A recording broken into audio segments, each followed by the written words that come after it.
Don't shudder. This morning we're going to bug you about the Global Awareness Project. Coming up next on Carolina People.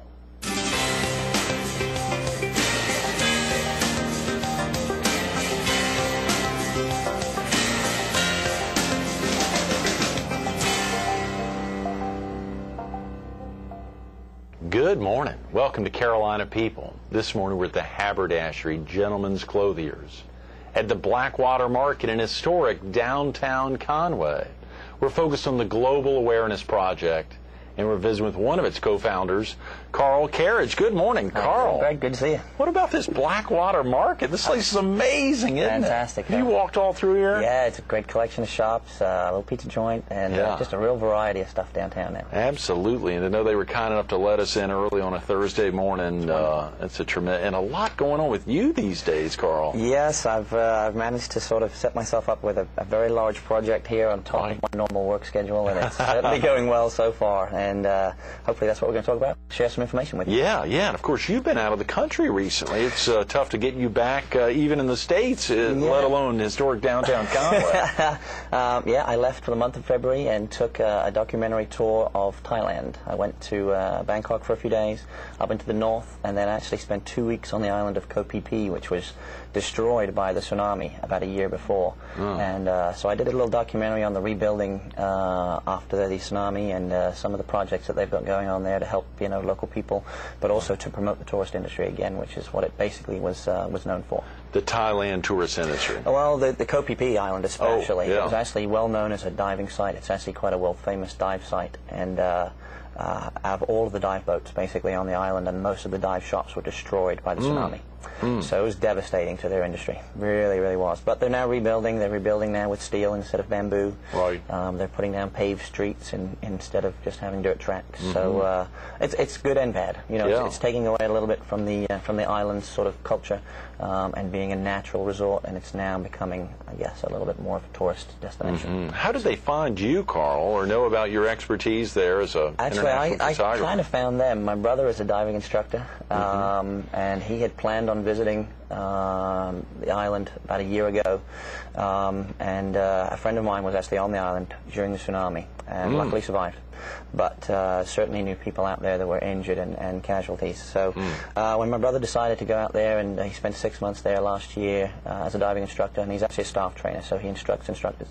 I went out to visit, and I took some underwater camera equipment, which I've never done before, and did some really serious diving. I did about 20 dives in the 2 weeks I was there. Is that right? And it's amazing. I mean, the clarity of the water, the color of the fish, and they've actually built an artificial reef underground, and it's like a 1,000-ton sort of development of these steel structures, and they're rebuilding the coral on these structures right now. So it's amazing what they've really done in the island. Now, have you supplied any of that photography to others? Is any of that available, or is that no, all? A lot of it right now is actually going to be premiered for the first time at our art show, which is coming up on September 11th. Yes, that's right, on 9/11. Yes, at 2001. Yep, and the theme basically is going to be a documentary to promote global awareness and cultural events that are going on, not just in our community, but also throughout the world. So it's kind of a big project. Real quick about yourself, Carl. It's probably crazy for me to say, are you originally from the area? But I got to ask it. Are you originally from the area? No, I was born and raised in England. I spent about 20 years there before I decided that my roots were elsewhere. And I just set off at a young age and said, right, I finished college, I've got my education, I'm going to go traveling. So I bought a one-way ticket to Thailand about 12 years ago. Spent a couple of months there, then went to Australia for a year and New Zealand for a year, primarily as a backpacker, and just on a little journey, I guess, of self-exploration, and learn a little bit about myself and to explore the world. What did your folks think of that, Carl? First, they thought I was crazy. Nuts. Yeah, they did. Follow your brother to diving world. But then after I've been gone about 6 months, it was my 21st birthday, and my mother decided to come to Australia for the first time in her life and visited me for 3 weeks, which was just a wonderful experience, just myself and my mother. After that, my brother actually decided to come out and join me in New Zealand. And then when I returned with all these pictures and stories and tales of another land, it actually caused my parents to sort of go on their own little adventure, and they actually did a 3-month tour of Australia and New Zealand themselves. Is that right? Yeah. Wow, what a big deal. So I guess I kind of, set the precedence for them, and my stories really encourage them to leave England and sort of, go on their own journey. That's a big deal. It's tough for lots of folks to take 3 months off, or of course, easier for us as 21-year-olds to take off and live somewhere for a year, but for parents to do that, that's a big deal. Yeah, they're very lucky at a young age. Well, I say a young age. My parents are 65, but they're close to retirement, and as they get close to retirement, traveling is becoming more and more of a sort of important thing for them in their lives. Good. And I'm happy to fuel that, basically, because it's my mission in life to really try and visit every continent, if not every country. That's exciting, Carl. Is it just you and your brother? Do you have sisters? No, just myself. Just the two of y'all? Yeah, and we're both adventurers, and neither of us have really lived at home now for about 13 years. So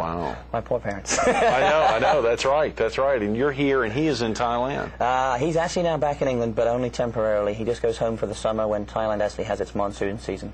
He'll be going back to Thailand end of September, beginning of October to do another 6-month or maybe 8-month season. He's already got a job lined up with one of the dive shops there, and as a staff instructor, he's actually going to be one of the most qualified people on the island to dive. Great. And you said as they have their monsoon season, I mean, that's something they're constantly worried about? Yeah, it's a pretty serious deal. The first time I was in Thailand, I caught the end of it, and in Myrtle Beach we have some pretty horrific storms, and when it rains here, it rains, but it rains for like 3 months almost straight there. So yeah, you have hot and wet seasons, and that's basically it. So the temperature doesn't really ever get below about 85, 90 degrees in Thailand and on the islands there. But when it rains, it just rains and rains and rains. You've been in the Myrtle Beach area how long now, Carl? Just over 7 years. Is that right? Yeah, Great. Came here after spending about 2 years traveling around Australia. I was in America. I was in Nashville for nearly a year. I went to Colorado and then Kansas. And then moved to Myrtle Beach, and I've been settled here since. How'd you find Myrtle Beach, Nashville, Colorado, Kansas? Those actually, I was moving with somebody else, and it was their job that located us here. And when we first moved here, we were, just here as visitors, and said we'll rent a place for a year and see what happens. And then after the first year, we were like, okay, we're going to settle here. And this is it. It's become a place now that I'd certainly call home. Yeah. Have you found many other folks from the UK over here, or bonded at all? Or? I know a few. But there aren't many. Not too many. No. A lot of them come in as visitors. For the summer months, there's a lot of Irish and foreigners come over to work for the tourist industry. Sure. But as far as just like permanent residents go, there really aren't that many here. No, they're not. Sure. But I do know a good couple of people. Photography, something you've been thinking about from an early age, or something you picked up after college, or something you studied during college? No, certainly at a very young age. Is that right? Yeah, my father is a hobbyist. He's actually an architect by trade, but has been a hobbyist as a photographer for many, many years. About the age of 7, I was bought my first camera. And on the first day, actually shot the whole roll of film, found this beautiful swan, and shot a whole roll of film of just one swan, and it just one of those memories that I have from my childhood, being one of the best memories. And my parents were very fortunate to be able to sort of like fuel my desires and encourage my passions. So at a young age, they helped me start collecting equipment, and I'd go on little field expeditions with my father and shoot wildlife and just candid shots, really, learning the trade, I guess. But then after college, certainly when I traveled through Australia and New Zealand, it really just opened my eyes up to the beauty of the world, and that really sort of fueled my interest as a photographer. If a viewer needs to get off to work now or get family out of the house, what's the best number for someone to call to learn more about the Global Awareness Project, even a little bit about you, or is there a good website that someone could visit for the Global Awareness Project? Certainly, yeah. The website is theglobalawarenessproject.org, org for organization, and the best number is my cell number. It's 843-333-1212. That's an easy number to remember. Yep. 333-1212. Yeah, very easy. I got very fortunate when I first moved here. I went to the singular office and said, I need a number that everybody can remember. Yeah. They gave me a huge list, and I actually picked my own. So that's kind of nice. That right? Yeah. That's great. Golly, I wish I'd done something like that. That's smart. That's very smart. You can also contact our co-founder, Jessica Duravage, and her cell number is 843-467-9238. Okay, 467-9238. You got it. And she is the co-founder. Is it principally just the two of you all, Jessica Duravage and yourself, Carl Kerridge? We basically have been talking about the idea for about a year now, and it actually originated as an idea for me to do a calendar to sort of promote the local community. And we weren't really sure on the direction that it was going to be able to take, how we were going to start looking for funding, but it's now become a project as a non-profit that we're actually looking to benefit more than just ourselves. We're actually looking now to sort of support an umbrella of local organizations organizations. Great. And it's certainly becoming a bigger and bigger project day by day. Oh yeah, absolutely. Is it just the two of y'all right now? Well, we have the two of us basically founded it and have come up with most of the concepts behind it, but we actually have the support of two local advertising agencies. Case Solutions is actually designing the calendar for us. Great. And then we have In-House Media, which is actually promoting the art show and have designed a postcard for us for the show. Spectacular. So, yeah, we're getting a little bit of help. We also have a board. We've got 6 members on our board currently, and we're actually expanding the board.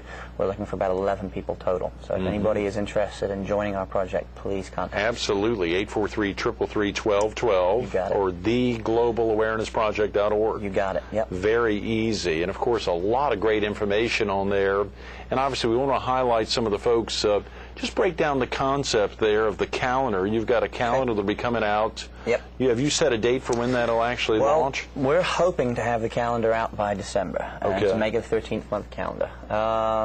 If we haven't received our total funding by then, we will push it back to January and self-fund it. But we're going great guns right now. We've actually received a couple of our global sponsors. Great. We've actually received a couple of city sponsors as well. Spectacular. We have 12 global sponsors that we need total. And each sponsor is going to basically get their logo dedicated to one page of the calendar. Good. And each page of the calendar is going to support one of our local organizations. And we're representing organizations that are nationally recognized, some of them like the Red Cross, Habitat for Humanity, and Humane Society. Right. But then we're also trying to support local community grassroots organizations like the Surfrider Foundation, the Wellness Council, and Penn Meadow Arts Alliance. So we're really trying to encompass a broad spectrum of nonprofit organizations that really represent sort of community interest, I guess. The Palmetto Arts Alliance, that's a group I'm not too familiar with. It's run by Robin Roberts at Palmetto Studios downtown in Myrtle Beach. He hosts a show, an art show, basically, they've been doing for about 3 years. And each show is dedicated to a local organization, for example, the Humane Society or CASA.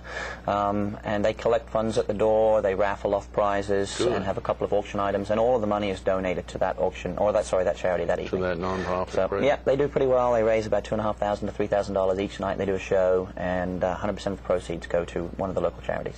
Have you all already decided all of the photos and beautiful pieces that will show up in the calendar, or is that still to be decided? Yeah, it's still to be decided. We're actually waiting till we have a complete board, and it's going to be a board decision probably around the middle, end of October, which is when we need to start thinking about going to publication. Absolutely. That's right. Yeah. But it's a collection of low-country photography. Having been in the area for about 7 years, my passion is artwork, and I actually, obviously do photography for a living. I do corporate work, commercial work, weddings and portraits.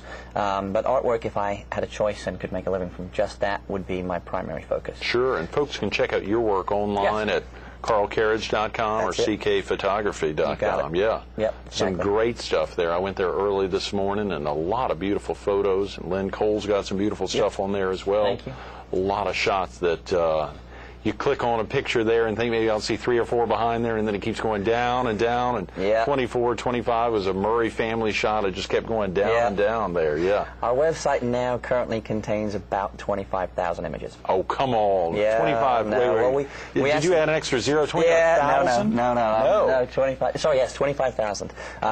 Primarily because we upload every wedding that we do now to our website, so that families and people from out of town can view the wedding usually within 10 days. Great. So, and then they can also order online through a PayPal account and a e-commerce site. That's wonderful. That's a pretty good method for folks? Do folks take advantage of that? It is becoming the trend. I mean, in fact, the trend has been going towards the internet now for a few years in almost every aspect of photography. The digital cameras that have taken over the market really have changed the way that we have to do business.